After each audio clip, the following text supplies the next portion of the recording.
She may have been the first true #1 in WNBA history, and in order for more people to see her play, her opponents had to move their home courts into 10,000-strong stadiums, and the TV stations couldn't get enough of her games. Her name is Caitlin Clark, and she's been in the WNBA since he was in 2nd grade, and growing up in the boys' league, she had the name Star etched in her DNA. And one time, during a game at her elementary school, a kid a few years older than Clark hit her so hard that Clark was in tears from the pain.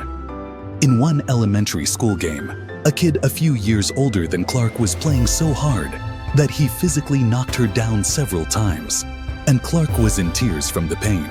And her father comforted her by telling her that her opponent was too brutal and that he shouldn't play anymore. And Clark didn't answer, but instead wiped away her tears and got back on the court. And then, in the next round of the game, she made a big flying shot that knocked the boy out of the court. And then she went over to the boy, and she looked at him with an evil eye.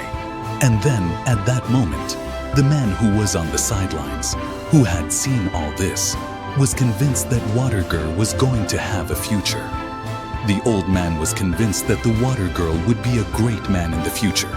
And as it turned out, in high school, Clark was unstoppable, averaging 32.6 points, 4 assists, 2.74 steals, and once scored 60 points in a single game, and was ranked by the media as the #1 female high school student in the nation. However, when all the top basketball schools in the nation had already been drooling over Clark, she chose to go to the University of Iowa, where she had a mediocre record. The reason for this was simple, because it was close to home, and in her freshman season, she went on a rampage, not only breaking all kinds of records, but also breaking all kinds of records.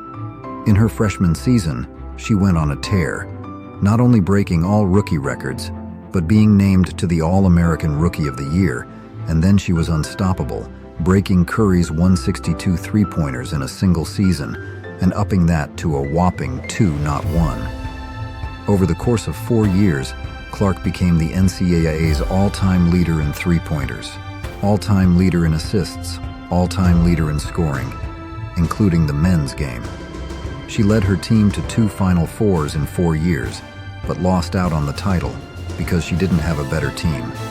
Although she didn't win a college championship, everyone couldn't wait to see Clark play professionally. And when the Indiana Fever drew the first pick, the ticket prices doubled, and everyone knew that Clark was going to be the first pick.